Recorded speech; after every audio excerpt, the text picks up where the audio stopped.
மத்திய ஆராய்ச்சி நிறுவனத்திலிருந்து வந்திருக்க வேலை வாய்ப்பு என்ன அப்படிங்கிறத டீட்டெயிலாக பார்க்கலாம். மத்திய சக்தி ஆராய்ச்சி நிறுவனத்திலிருந்து இன்ஜினியரிங் அலுவலர் கிரேட் 1, அறிவியலாளர் அல்லது இன்ஜினியரிங் உதவியாளர், தொழில்நுட்பனர் கிரேட் 1, உதவியாளர் கிரேட் 2 ஆகிய பணியிடங்களுக்கு நிரப்புவதற்கான அபிஷியல் அனௌன்ஸ்மெண்ட் கொடுத்திருக்காங்க. மொத்தமாக 99 காலி பணியிடங்கள் நிரப்பப்பட உள்ளன. கல்வி தகுதியை பொறுத்த வரைக்கும் இன்ஜினியரிங் பட்டப்படிப்பில் பட்டம் பெற்றிருக்க வேண்டும் அல்லது engineering diploma, ITI, BA, BSc, BCom, BBA, BBM, BCA பட்டதாரிகளும் விண்ணப்பிக்கலாம் அப்படிங்கிறத தெரிவிச்சிருக்காங்க. விண்ணப்பிப்பதற்கு அபிஷியல் இணையதளம் cpri.res.in.in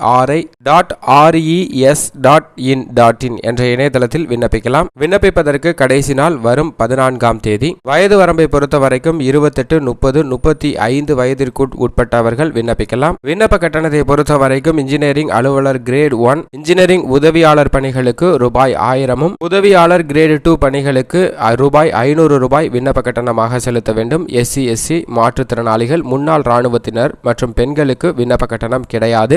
தேர்வு செய்யும் முறையை பொறுத்த வரைக்கும் கணினி வழியில் நடத்தப்படும் தேர்வுல வெற்றி பெறுபவர்களின் தரவரிசை அடிப்படையில் தகுதியான நபர்கள் தேர்வு செய்யப்பட உள்ளனர். திறன் தேர்வு, தொழில்நுட்ப தேர்வு ஆகியவற்றின் அடிப்படையில் தகுதியான நபர்கள் இந்த காலி பணியிடங்களுக்கு நிரப்பப்பட உள்ளனர்.